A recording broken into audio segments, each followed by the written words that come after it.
In a surprising shift in tone, President Donald Trump appears to be softening his approach towards China as he prepares to begin his second term. Known for adopting a tough stance on the economic giant, Trump's latest actions and rhetoric suggest a potential pivot that may reshape U.S.-China relations in the coming years. A focal point of Trump's initial term was the imposition of tariffs on Chinese imports, a move designed to bolster U.S. manufacturing and counter China's growing economic influence. However, recent developments indicate that Trump is reconsidering some of these positions, particularly regarding the popular social media app TikTok. Initially, Trump sought to ban TikTok over national security concerns, fearing that the app's parent company ByteDance could misuse data from its 170 million American users.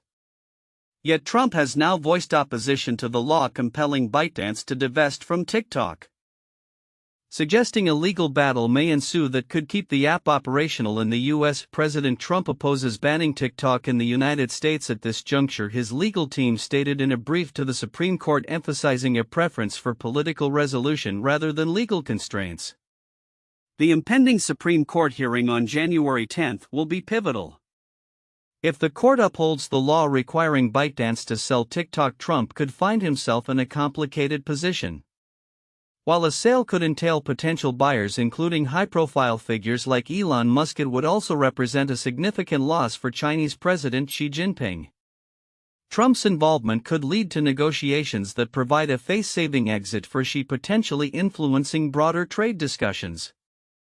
In terms of trade, Trump has hinted at the possibility of easing tariffs if China takes more aggressive action against the trafficking of fentanyl into the U.S. This marks a notable shift from the hardline rhetoric of his first term, where the narrative revolved around the trade deficit and economic competition. Trump's new rationale allows for a mutually beneficial agreement that could see both nations declare victory in combating a shared issue. The warmer rhetoric is echoed in Trump's recent praise for Xi Jinping, whom he described as a brilliant man capable of controlling a vast population with an iron fist. Such flattery contrasts sharply with Trump's previous combative remarks and may signal a strategic approach to foster better relations with China. Trump's administration appears to be staffed with hardliners who could engage in tough negotiations, potentially positioning Trump as the good cop in a broader strategy of diplomatic engagement. As Trump prepares to take office, the stakes are high. With a significant audience on TikTok, Trump's approach will be closely scrutinized by millions of followers eager to see how he navigates U.S.-China relations. The upcoming weeks could determine the trajectory of these interactions, influencing not just economic policies but also geopolitical dynamics.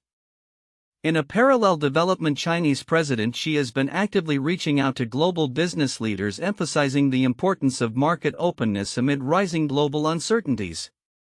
Xi's recent meetings with major CEOs underscore China's commitment to engaging with international markets despite the challenges posed by geopolitical tensions.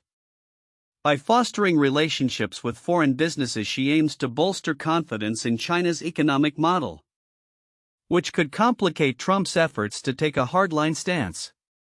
As both leaders prepare for a new phase in their respective administrations, the implications of their strategies will resonate beyond their borders, potentially reshaping the landscape of global trade and diplomacy.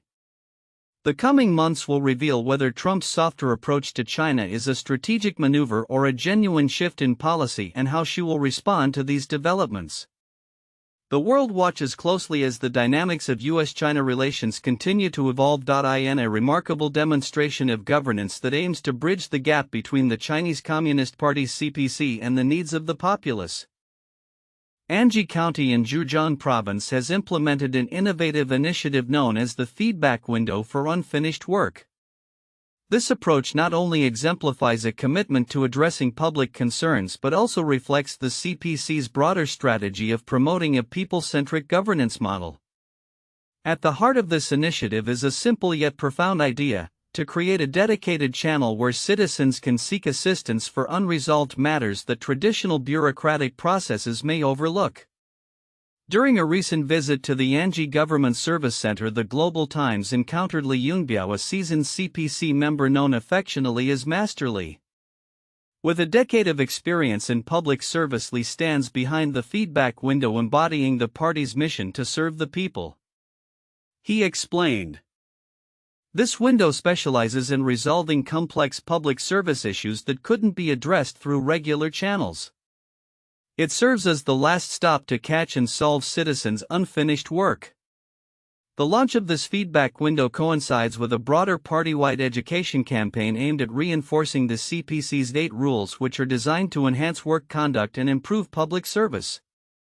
As highlighted by Xi Jinping in his governance philosophy, an effective party style cultivates public trust, a sentiment echoed in Li's commitment to ensuring that people can navigate governmental processes with greater ease. Our responsibility is to ensure that within the bounds of compliance people can run fewer errands and get things done sooner, he stated. The feedback window serves as a lifeline for residents grappling with bureaucratic challenges. Li shared insights into his daily work, detailing complex cases ranging from insurance enrollment issues for local businesses to pension application hurdles for former employees of a now-defunct state-owned enterprise. He recalls a particularly challenging case involving a pension coordinator who faced insurmountable obstacles due to missing documentation. By leveraging his connections and the flexibility afforded by the feedback window, Li successfully navigated the bureaucratic maze to secure a virtual tax ID, allowing the pension applications to proceed. The results of this initiative have been striking. Since its establishment, the feedback window has resolved over 500 previously unresolvable cases, demonstrating a significant shift in public service delivery. Ding Zijuan, head of the Government Management Department at the center, noted a decrease in both inquiries and case submissions to the window, indicating a growing efficiency in problem resolution. We have established a precise 3-level response mechanism, Ding explained, allowing staff to address issues rapidly and effectively by coordinating across various departments. This transformation in governance is not merely about resolving individual cases, it reflects a systematic approach to improving party conduct and public service delivery. The CPC's commitment to self-reform is evident in its focus on eliminating the 4 malfeasances: bureaucratism, hedonism, and extravagance, by fostering a culture of accountability and responsiveness. As Li emphasized, it's not just about saying no to bad practices, it's about actively finding ways to better serve the people. Residents have noticed these changes, expressing appreciation for the improved service and engagement. One local remarked, "No matter how tricky the issue is, it's no big deal once it reaches the feedback window for unfinished work." This sentiment underscores the window's role as not just a problem-solving tool but a symbol of the CPC's evolving relationship with the community. As the CPC continues to refine its governance strategies, the Anji model of the feedback window may serve as a blueprint for similar initiatives across the country. By prioritizing the needs of its citizens and actively addressing their concerns, the CPC is fostering a governance environment that is both responsive and accountable. As these practices take root, they promise to reshape the public's perception of governance in China, potentially influencing how the party operates in the future. In the coming years, as the CPC continues to invest in initiatives that emphasize transparency and citizen engagement, it will be crucial to monitor the impacts of these efforts on public trust and satisfaction. The ongoing evolution of governance in China, as demonstrated by Anji's feedback window, suggests a promising trajectory toward a more people-centered approach that could redefine the relationship between the party and the populace. In a significant gathering aimed at fostering international business relations, Chinese President Xi Jinping met with over 40 global CEOs in Beijing on March 30, 2025. This meeting comes on the heels of the China Development Forum, where Premier Li Qiang called for an open marketplace to combat what he termed rising instability and uncertainty in the global economy. Xi's engagement with business leaders underscores his commitment to reassuring both foreign and domestic enterprises about China's economic landscape. Recent months have seen Xi actively promoting China as an attractive destination for foreign investment, particularly in light of increasing global protectionism. During the meeting, he emphasized that foreign businesses are integral to China's modernization and economic productivity. In this process, foreign businesses have thrived and generally enjoyed handsome returns, achieved win-win results, and forged profound friendships with the Chinese people, she stated, highlighting the mutual benefits of international cooperation. This latest meeting follows a similar event last year, which was notable for being one of Xi's first direct interactions with foreign business leaders after the annual business forum. Historically, such meetings have been the purview of the premier, indicating Xi's personal commitment to cultivating relationships with the international business community. Last year, an American delegation, including leaders from Blackstone, FedEx, and Qualcomm, had a productive 90-minute discussion with the Chinese president, setting a precedent for these high-level engagements. As China continues to navigate the complexities of a global economy fraught with challenges, Xi's message of openness and stability resonates strongly. He posited that multilateralism is essential for addressing global challenges and reaffirmed that economic globalization is an unstoppable trend. With the United Nations projecting subdued economic growth in developing nations, Xi's reassurances come at a critical time for global markets, which are reeling from various geopolitical tensions. During his address, Xi reiterated China's dedication to creating a fair and enabling environment for foreign businesses. He noted China has been and will remain an ideal, secure, and promising destination for foreign investors, and he expressed a commitment to further reforming the regulatory framework to lower market entry barriers. This includes ensuring equal treatment for foreign businesses and maintaining a stable policy outlook, which he described as essential for fostering a thriving business ecosystem. CEO Raj Subramaniam of FedEx, along with other prominent business leaders, acknowledged China's efforts in achieving steady economic growth through comprehensive reforms. Participants praised the supportive environment created by the Chinese government, expressing their eagerness to expand investment cooperation. The meeting's attendees highlighted that China's ongoing transition towards a greener and smarter economy is opening new avenues for innovation and collaboration. The economic statistics support this optimistic view. In 2024, China's GDP reached approximately 134.9 trillion yuan, with sectors experiencing growth rates of 3.5%, 5.3%, and 5% across primary, secondary, and tertiary industries, respectively. This performance solidifies China's position as a vital contributor to global economic growth, accounting for nearly 30% of it. As the world grapples with uncertainty, China aims to be a stabilizing force, promoting shared growth rather than zero-sum competition. The recent BOA Forum for Asia further emphasized these themes, focusing on fostering an inclusive global economy and enhancing cooperation in critical areas such as green development and digital trade. Looking ahead, China's unwavering commitment to openness and reform will likely remain a focal point in its interactions with the international business community. As global leaders continue to seek collaborative solutions amid rising protectionism, China's role as a beacon of stability and opportunity will be pivotal for fostering sustainable economic growth across the globe. In the complex landscape of international relations, the question of Taiwan's security looms large, particularly in the context of U.S. foreign policy under President Donald Trump. In a recent commentary, Richard D. Fisher Jr., a senior fellow at the International Assessment and Strategy Center, presents a compelling analysis of how Trump's administration may offer both challenges and opportunities for Taiwan amid rising tensions with China. Fisher posits that Trump's approach to domestic and international politics could serve to counteract the growing threat posed by the Chinese Communist Party's CCP, particularly its aggressive stance towards Taiwan. He highlights a significant development that occurred on March 13, 2024, when the People's Liberation Army (PLA) showcased new amphibious capabilities designed for potential military operations against Taiwan. The introduction of the Shuiqiao barges, which can facilitate rapid troop deployments, represents a stark escalation in China's military readiness. Fisher notes that these advancements enable the PLA to bypass traditional port capture battles and increase the number of potential invasion points along Taiwan's rugged coastline. The implications of these military maneuvers are profound. As Fisher points out, The frequency of PLA Air Force sorties around Taiwan has nearly doubled in just 2 years, indicating an increasingly aggressive posture. U.S. Indo-Pacific Command Commander Admiral Samuel Papero underscored this point in a February 2025 speech, asserting that the PLA's activities are not mere exercises but rehearsals for potential blockades or invasions.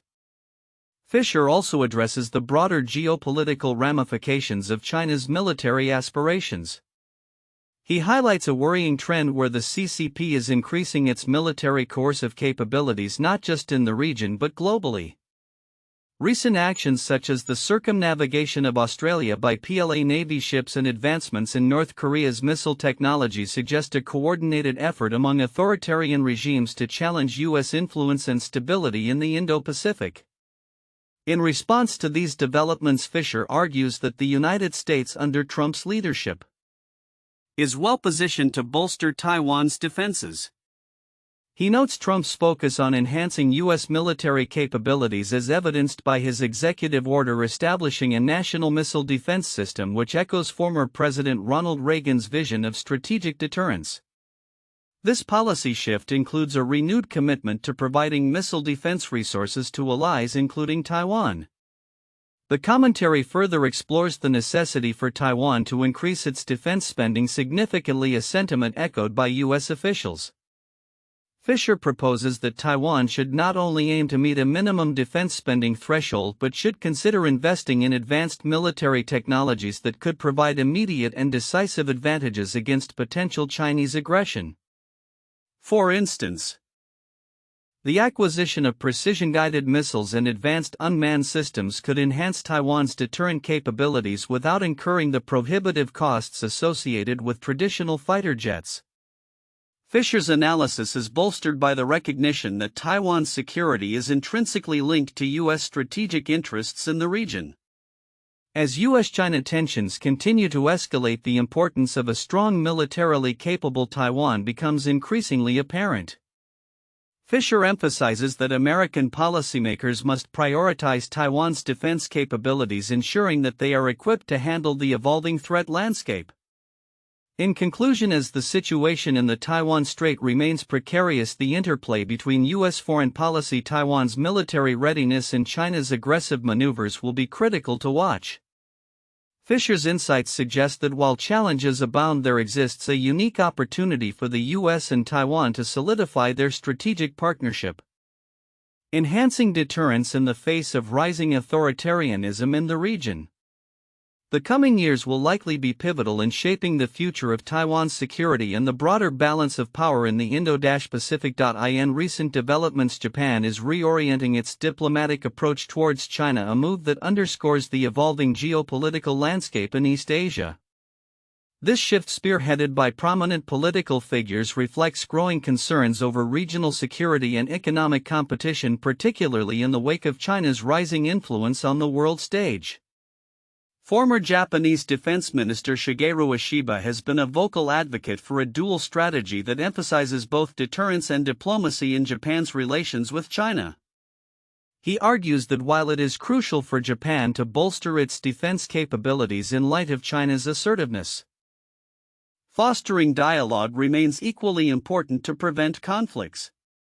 Japan must balance its military readiness with a diplomacy that seeks to engage China constructively, Ishiba noted during a recent discussion on national security. This diplomatic recalibration comes at a time when China has been actively strengthening its ties with European nations, as President Xi Jinping heralds what he describes as a new era in Western relations. This development has raised alarms in Tokyo, prompting a reassessment of not just Japan's foreign policy towards Beijing but also its broader strategic alliances across the globe. As Japan grapples with these changes, the implications for its trade and security policies are profound. Moreover, China's top diplomat Wang Yi is set to visit Russia for talks related to the ongoing Ukraine conflict. Analysts suggest that this visit signals China's intent to solidify its partnership with Russia, further complicating the regional dynamics that Japan must navigate.